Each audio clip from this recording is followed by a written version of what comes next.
안녕하세요. 저는 혼자 자유로운 여생을 보내고 있는 50대의 평범한 여성입니다.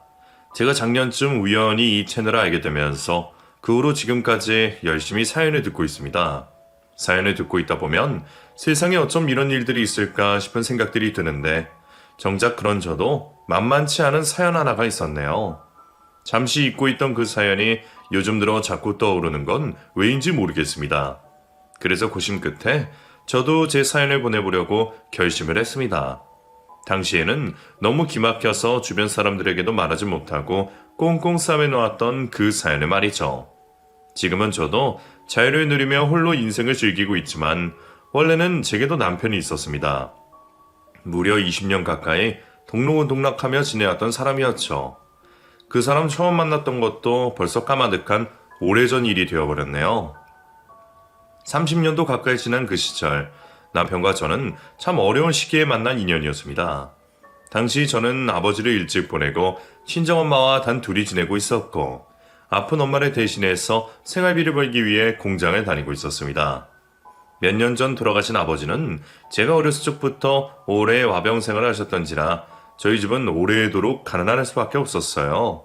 그래서 저는 학업을 포기하고 일찍이 돈을 벌 수밖에 없었고, 고등학교만 겨우 졸업하여 곧바로 공장에 취직을 해 일을 하기 시작했죠. 하루 종일 서서 일을 하는 공장 일을 하고 집에 가면 퇴근 후 저는 피곤에 지쳐서 쓰러져 잠들기 바빴습니다. 번 돈은 생활비로 쓰고 남는 것 없이 빠듯했고 저는 매달 그런 고생을 하면서 나아지는 것 없이 근근히 살아가는 쳇바퀴 같은 제 삶이 지겹기도 했어요. 다들 그렇게 먹고 사는 것일 거라 생각하면서도 왜 내 인생에는 꽃피는 봄이 없는 걸까 싶었습니다.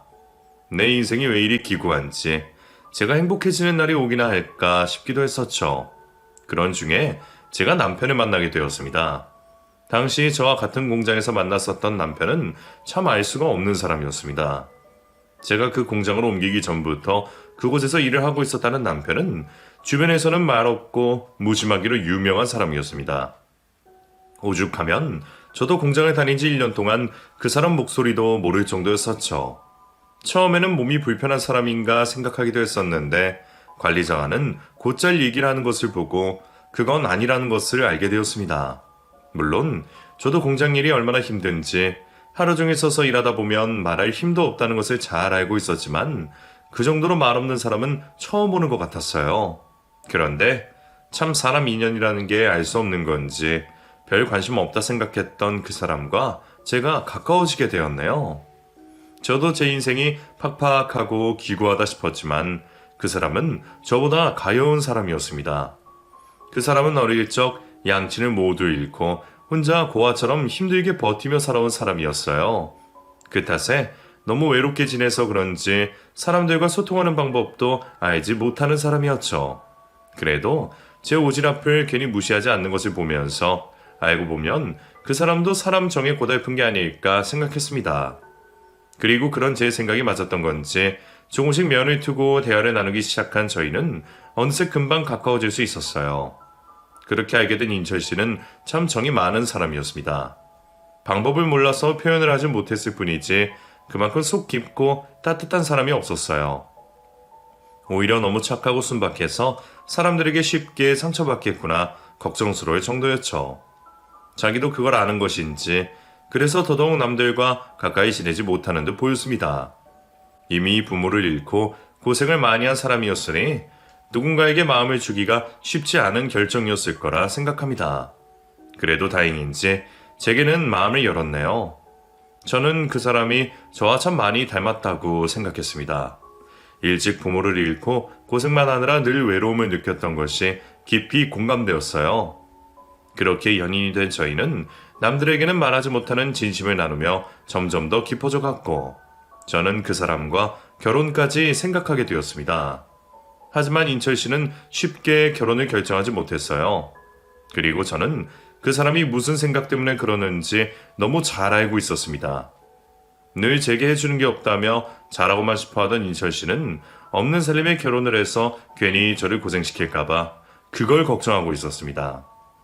가진 돈도 없고 집도 없는데 어떻게 결혼을 하겠냐 싶었던 건지 저한테는 말 한마디 못하면서 혼자서 맨날 통장만 들여다보고 있는 것을 저도 알았어요. 차라리 나한테 솔직하게 말하고 무책임하더라도 먼저 결혼하자 해줬으면 좋겠는데 그 사람은 무슨 책임감이 그리 중요한지 저한테 결혼하자는 말을 절대로 먼저 건네지 않았습니다. 남들 결혼 소식을 듣고 부러워하고 그 사람도 제가 좋은 것이 뻔히 보이는데도 마냥 참고만 있는 것이 저는 답답할 수밖에 없었어요. 그렇다고 인철 씨 생각처럼 제대로 돈을 모아서 결혼을 하려면 어느 세월에 결혼을 할 수 있을지 당시에 저는 그런 인철 씨를 마냥 기다릴 수가 없었습니다. 그래서 결국 제가 먼저 결혼 이야기를 꺼내고 말았죠. 인철 씨, 대체 뭘 그렇게 고민하는 거예요? 계속 고민만 한다고 우리가 결혼이 절로 되는 것도 아니고 그냥 하면 되죠. 결혼이 쉬운 것도 아니고 그냥 하는 게 어디 있어요. 최소한 제대로 된 집이라도 얻어야 결혼을 하죠. 답답한 소리 하네요. 우리 형편에 무슨 수로 당장 집을 구하겠어요. 우리 아직 한참 젊잖아요. 결혼해서 같이 모으면 훨씬 빨리 모을 수 있을 거예요. 그리고 원래 돈은 결혼하면 저절로 모이는 거라 했어요. 그러니까 너무 그런 걱정만 하지 말고 그냥 빨리 결혼해요. 당돌한 저의 고백에 인철 씨는 당황스러워했습니다. 그래도 싫지는 않은지 부정은 하지 못하더라고요. 그렇게 용기를 얻게 된 저는 그 후 계속 인철 씨를 설득하게 되었고 형편 때문에 고민하던 인철 씨의 마음을 끝내 돌릴 수 있었습니다. 결국 성질 급한 제 덕에 저희가 결혼에 성공할 수 있었던 거죠. 제가 결혼을 하고 싶어 하면서도 걱정되는 건 딱 하나였습니다. 바로 제가 결혼을 하면 혼자가 되실 저희 엄마였었죠. 그런데 저의 고민을 인철 씨도 알고 있었는지 저희가 결혼을 약속하고서 그 사람이 저희 엄마를 모시고 살자고 말했습니다. 몸도 좋지 않으신 엄마를 혼자 두기가 걱정되었던 차에 제 대신 그런 선택을 해준 남편이 고마울 수밖에 없었죠. 그렇게 저희는 어렵게 구한 좁은 신혼집에서 방 하나를 엄마에게 내어드리고 세 식구가 함께 살게 되었습니다. 가뜩이나 어려운 신혼살림에 저희 엄마를 당신 엄마처럼 챙겨주니 그게 얼마나 고마웠는지 모릅니다. 집은 좁고 여유 하나 없는 어려운 형편이었지만 저는 그렇게 착한 남편과 결혼한 것이 행복했습니다. 이제는 남편과 둘이 열심히 돈을 모아서 더 좋은 집에 이사도 가고 아이도 낳을 수 있도록 우리의 미래를 꿈꾸게 되었죠. 그러던 중 저희가 결혼하고 얼마 후 남편에게는 인생을 바꿀 만한 일이 생기게 되었습니다.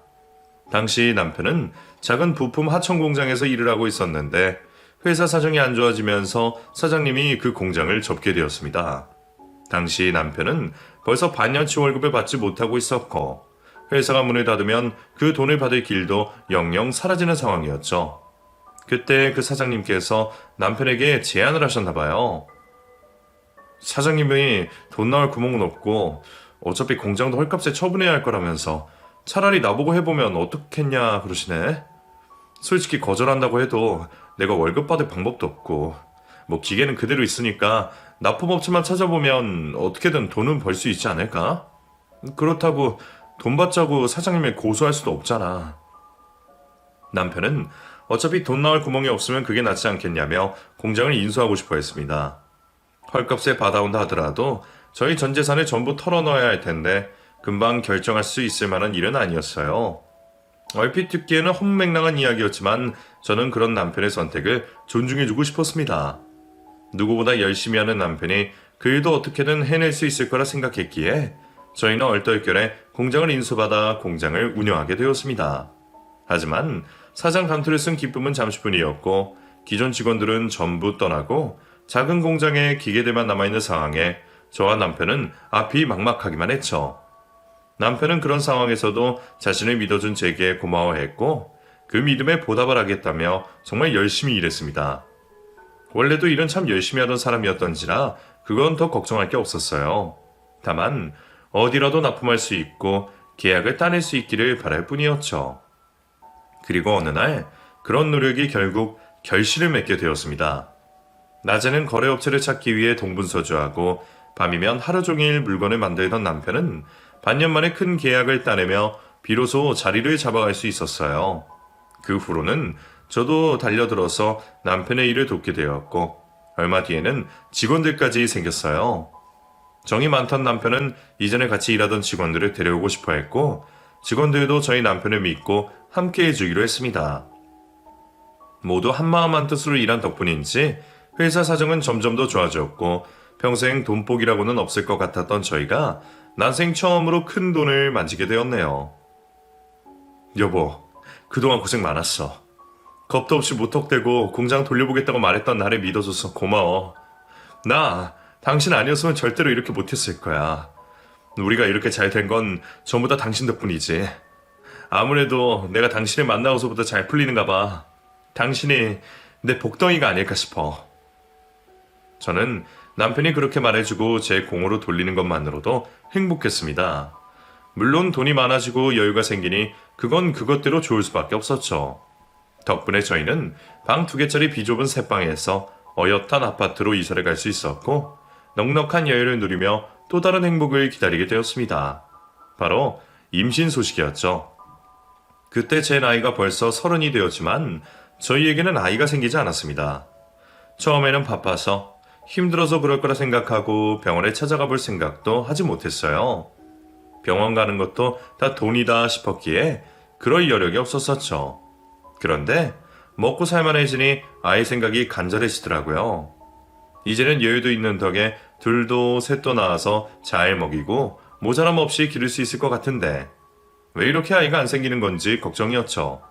많이 바라는 것도 욕심이다 싶었던 저희는 더도 말고 덜도 말고 딸이던 아들이던 아무 상관없으니 제발 자식 하나라도 보길 바라고 기도했어요. 하지만 무심하게도 그렇게 바라던 아이는 저희에게 찾아오지 않았습니다.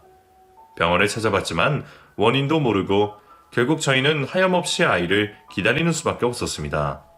그 사이 제 나이는 30이 훌쩍 넘어갔고 저희는 점점 희망을 포기하게 되었어요. 딱 한 번 아이가 찾아왔던 적도 있었습니다. 처음 듣는 임신 소식에 남편과 저는 무척 들떠 있었죠. 하지만 그 아이마저 자연유산되고는 그 후로 다시는 기대할 일은 없었습니다. 그런 일이 있고부터 저희는 더 조심스러울 수밖에 없었어요. 괜히 아이 얘기를 꺼내는 것만으로도 상처가 되는 탓에 저희 부부는 그 이야기를 거의 금기처럼 여기며 서로 웬만하면 이야기를 꺼내지 않았습니다.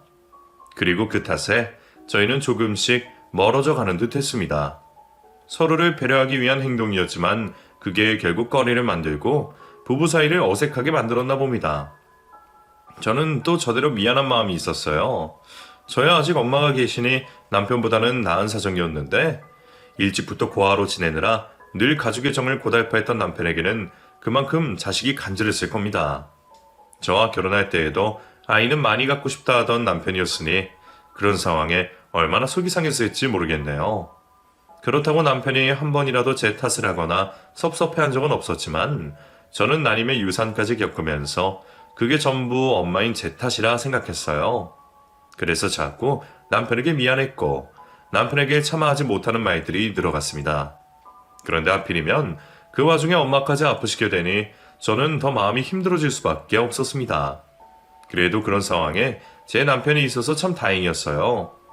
남편은 엄마 치료비와 병원비는 물론이고 바쁜 와중에도 저희 엄마 병원을 찾아가 말벗을 해드리고 간병을 하면서 저희 엄마를 자기 어머니처럼 챙겨줬었죠. 당신 바쁜데 이렇게 자주 올 필요 없어. 엄마는 내가 챙기면 되는데. 그래도 내가 사위이고 우리가 장모님 모시고 산 세월이 있는데 어떻게 그래. 잠 좀 못 자더라도 자식 돌이 내야지. 그러지 말고 당신이야말로 집에 가서 좀 쉬고 와. 제가 일을 하지 못하는 바람에 일손이 모자라 공장 일이 더 바쁜 것을 알고 있는데 남편은 제 걱정을 하며 저와 저희 엄마를 챙기곤 했었어요. 그게 얼마나 고마운지 평생 가도 그때의 기억은 잊혀지질 않을 것 같습니다.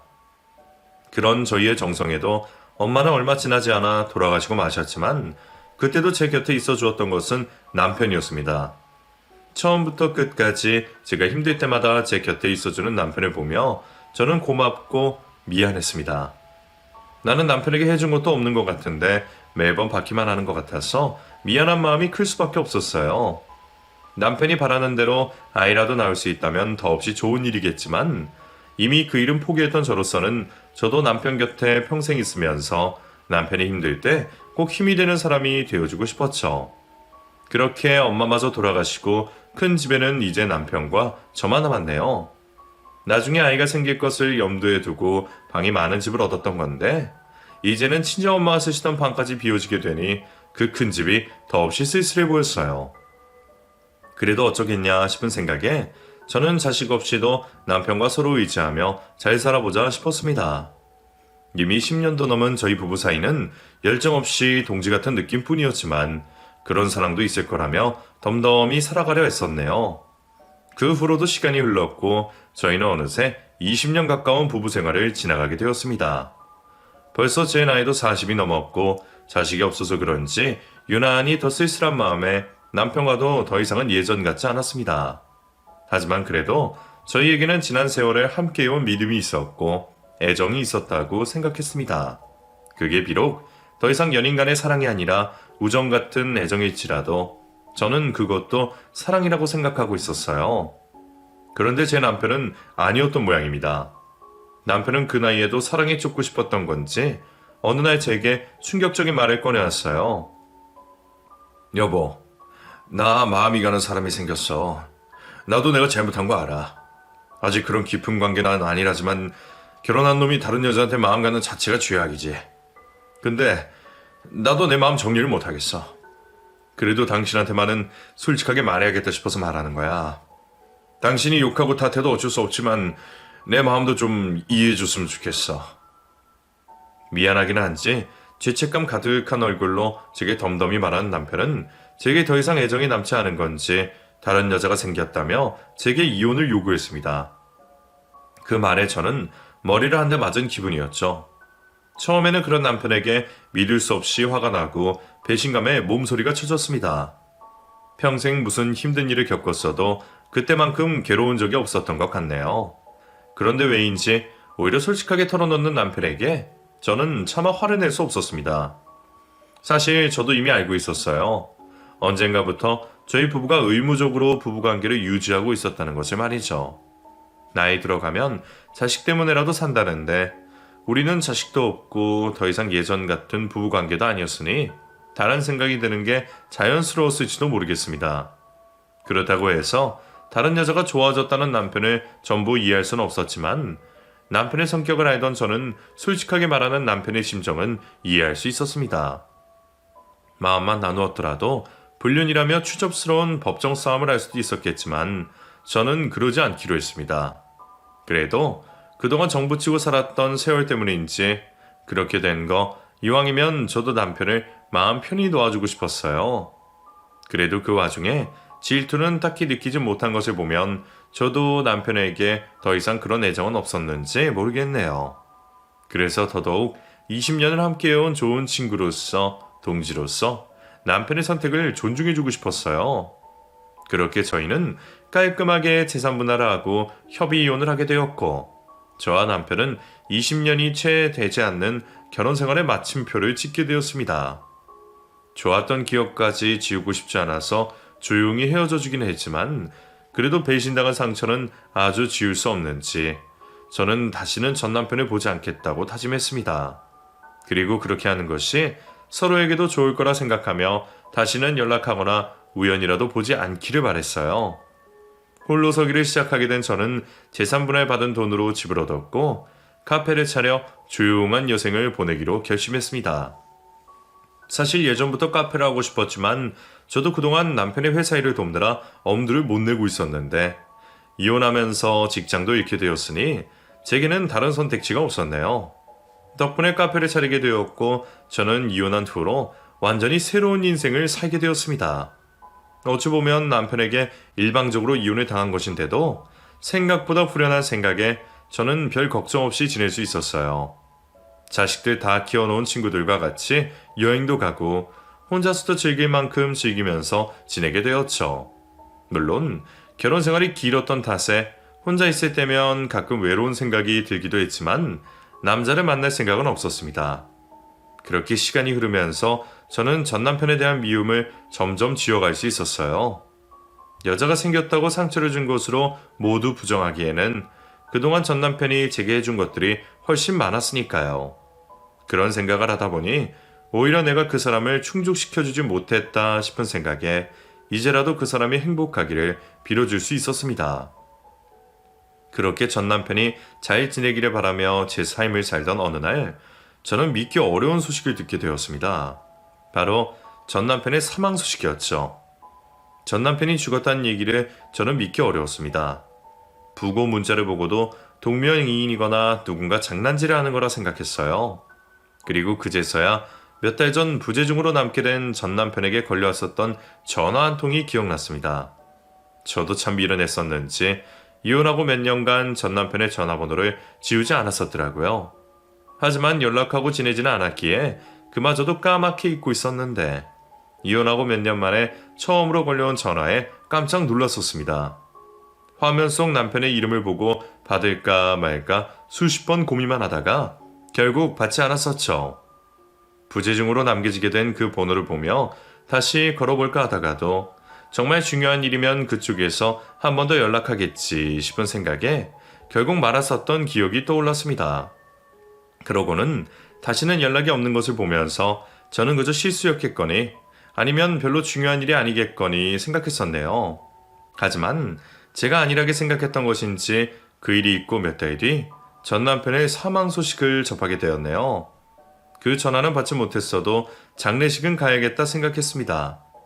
우리가 그리 달갑지 않은 이유로 이혼을 하고 제가 전 남편에게 섭섭함이 남아있다고 하더라도 아무리 그래도 제 인생에 제일 가까웠던 사람의 마지막 가는 길을 그냥 모른 척 할 수는 없었습니다. 전 남편의 부인이 뭐라 생각할지는 모르겠지만 그런 상황이라면 그 여자도 제 방문을 이해해 줄 거라 생각했었죠. 그렇게 저는 착잡한 마음으로 전 남편의 장례식장을 찾아갔지만 웬일인지 빈소는 텅 비어 있었습니다. 언제 찍었는지도 모르겠는 흐릿한 전 남편의 영정사진 외에는 빈소를 지키는 상주도 그 밖에 다른 가족들도 아무도 없었습니다.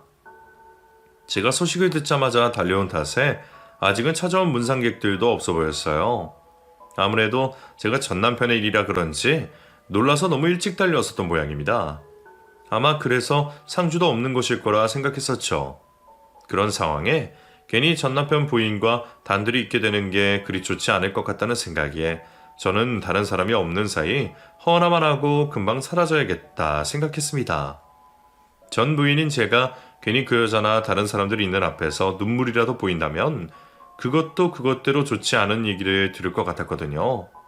어차피 진작 헤어진 저는 전 남편을 위해 마음 놓고 울어줄 수도 없겠다는 생각에 서둘러 자리를 피할 생각만 하고 있었습니다. 그런데 그때 누군가 다가와서 저를 붙잡았어요. 저 여기 고인 가족 되십니까? 예? 아니요, 저는 그냥 문상객인데요. 무슨 일이시죠? 그러면 혹시 여기 상주 여자분 말고 다른 가족분들은 안 계십니까? 왜 그러세요? 무슨 문제라도 있나요? 그게 제가 뭘 발견했는데 상주분 말고 다른 가족분이 보셔야 할 것 같아서요.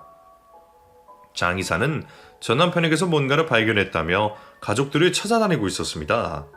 그러면서도 전 남편의 부인에게는 알리면 안 되는 일인 건지 그 여자를 피해 다른 가족을 찾고 있었어요. 전 남편은 고아의 친인척도 없기에 부인 말고는 가족이라 할 사람이 없는데 말이에요. 그리고 그 순간 제가 왜 그랬는지 모르겠지만 저는 왠지 모를 강한 충동을 느꼈고 결국 전 남편과의 관계를 설명하게 되었습니다. 사실 제가 그 사람 전부인이에요. 몇 년 전에 이혼하고 부고 소식 듣고 바로 찾아왔네요. 그 사람 일찍 부모 여의고 혼자 어렵게 살아온 사람이라 다른 가족은 없습니다. 무슨 일인지 모르겠지만 제가 도울 수 있는 일이면 제가 대신해도 될까요? 제가 전부인이라는 말에 고민하던 장 이사는 이내 결심이 섰는지 저를 조용히 데려갔습니다. 그리고 그곳에서 제게 작은 녹음기 하나를 보여주었죠. 시신을 정리하려고 보니 손에 뭐가 있는 것 같더라고요. 너무 꼭 쥐고 계셔서 겨우 풀었는데 이게 아무래도 녹음기나 그런 것 같습니다. 녹음기라고요, 이게? 이 사람 손 안에 들어있었다는 말인가요? 예, 아마 돌아가시기 직전까지 계속 가지고 계셨던 것 같은데 얼마나 꼭 쥐고 계셨는지 다른 사람들은 발견하지 못했나 봅니다. 장 이사가 제게 보여준 물건은 아주 조그맣고 동그란 물건이었습니다. 겉으로 얼핏 보기에는 이게 무슨 녹음기라는 건가 싶었어요. 제가 보기에는 그냥 배지 같아 보이는데 이게 녹음기라는 걸 어떻게 하셨어요? 죄송합니다. 이게 뭔가 싶어서 이리저리 만져보다가 제가 안에 들어있는 녹음 하나를 들어버렸어요. 사실 저도 여태 이런 경우는 처음이라서요. 그런데 우연히 듣게 된 녹음 내용이 아무래도 심상치 않은 것 같아서 말입니다. 심상치 않다니, 그게 무슨 말이죠? 뭐라고 설명해야 할지. 고인물이 아내분과 다투시는 듯한 내용이 들리더군요. 그래서 그분 말고 다른 가족분들이 아셔야 할 것 같아서요.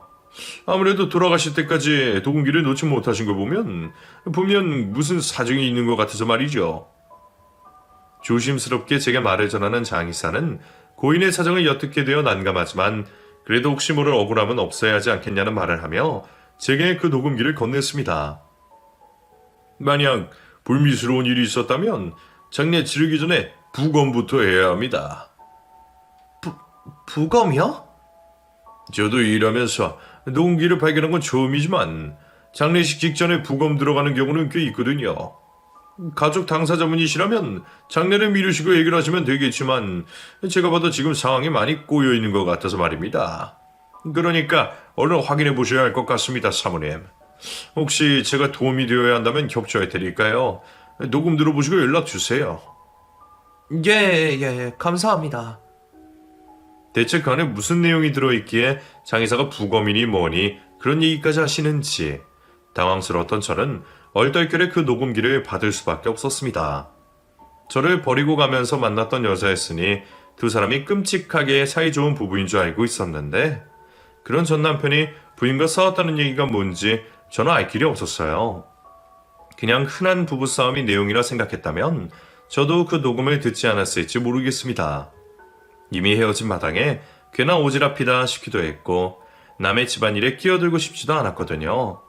하지만 내용을 다 듣지도 않은 장의사가 부검까지 걱정한다는 것을 보니 저라도 그 일을 그냥 넘겨서는 안 되겠다는 생각이 들었습니다.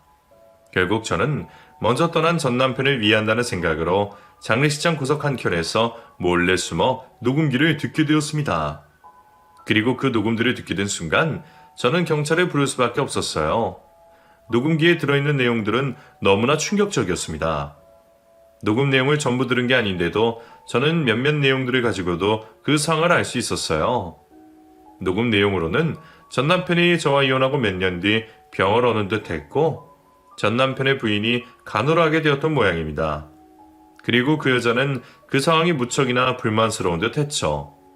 간병을 오래 한 것도 아닌 것 같은데 전 남편의 얘기를 들어두지도 않고 뭐 하나 부탁하는 것도 무시하면서 전 남편에게 온갖 악담을 쏟아붓고 있었습니다. 그 사람이 전 남편에게 별의별 악담을 하고 저주를 하는 내용들은 제가 아니라 누가 들었어도 놀라울 만한 얘기였을 거예요. 제발 좀 죽으라고. 호강시켜주겠다고 결혼했으면서 감히 나를 이 고생 시켜? 이 머저리 같은 인간아. 다 늙어서 만나려면 건강이라도 해야지. 엄한 사람 고생만 시키고 이게 뭐 하는 짓이야. 야, 혼자 움직이지도 못하는 새끼가 뭐 그렇게 바라는 게 많아? 주면 주는 대로 알아서 처먹지. 내가 떠먹여주기를 바래? 화장실 가고 싶은데 뭐 어쩌라고. 너 혼자 기어가든지 걸어가든지 알아서 해야지. 내가 네 똥수발까지 들어줘야겠어? 이러지 말고 그냥 제발 좀 죽어. 그래서 내가 네 유산 가지고 편히 좀 살게, 어? 자기 남편을 두고 저주를 퍼붓는 그 여자의 숱한 말들도 충격이었지만 가장 충격적이었던 것은 제일 마지막 녹음 내용이었습니다. 가장 최근 녹음에서는 제발 죽여달라며 작정을 한 것처럼 무언가를 실행에 옮기는 듯한 그 여자의 목소리가 녹음되어 있었고 얼마 뒤 전 남편이 숨을 거두는 상황이 담겨 있었습니다. 대체 무슨 일인지는 모르겠지만 정황으로 봤을 때는 그 여자가 무슨 수작을 부렸다고 밖에는 설명할 수밖에 없었어요. 저는 전 남편의 죽음에 무언가 문제가 있다는 생각에 그 내용들을 듣고 곧장 경찰에 신고할 수밖에 없었습니다. 전 남편의 장례식장에 찾아와서 갑자기 경찰 신고를 하게 된 그 상황이 저로서도 당황스러웠고 살인사건이란 말을 이해받을 수 있을까 걱정스러웠지만 다행히 살인사건 같다는 제 말에 경찰분들은 주저할 것 없이 달려와 주셨습니다. 제가 정신없이 설명하는 자초지종을 들으신 형사분들은 제가 건넨 녹음을 듣고 심각한 상황임을 바로 인지하셨어요. 저희가 들어봐도 이상한 점이 많은 것 같네요. 아무래도 신고자분 말씀대로 보통 일은 아닌 것 같습니다. 그런데 이 녹음 가지고는 구속을 할 수 없고 부검이 꼭 필요하거든요. 근데 그러면 유가족 동의가 필요한 거 아닌가요? 그 여자가 허락할 리 없을 텐데요. 아닙니다. 이런 경우는 정황 증거가 있다 보니 저희가 지금 당장 영장 발부받고 바로 수사에 들어가면 부검도 강제할 수 있을 겁니다. 그래도 혹시 모르니 저희도 최대한 서두르도록 할게요. 그래도 시신 훼손 전에 신고해 주셔서 참 다행입니다. 두 분이 오래전에 이혼하셨다고 하셨는데 그래도 이런 결정을 내려주신 게 참 대단하다 싶네요. 무서우셨을 텐데 신고 잘해 주셨어요. 사건 해결되고 나면 고인분도 분명 고마워하실 겁니다. 그럼 아무쪼록 저희가 고인의 억울함을 꼭 풀어드릴 테니 앞으로 일은 저희에게 맡기시고 너무 걱정하지 마세요. 예, 꼭 좀 부탁드릴게요. 그렇게 저는 형사님의 말씀을 믿고 형사님께 녹음기를 건네드렸고 몇 시간 뒤 전 남편의 부검이 결정되었습니다. 그리고 그제서야 나타난 전 남편의 부인은 그 상황을 믿지 못하겠다며 억울함을 호소하며 남편의 부검을 반대하고 있었습니다. 부검이라뇨? 그게 무슨 말이에요? 우리 남편은 앓다가 죽었는데 왜 가족 동의도 없이 부검을 하겠다 그럽니까? 이게 말이 되나요? 신고가 들어왔습니다. 고인이 병사가 아닐 수도 있다는 의사 소견도 나왔고요. 정확한 사인 규명을 위해 부검을 하시는 게 고인을 위해서도 옳은 선택 아닙니까? 옳은 선택?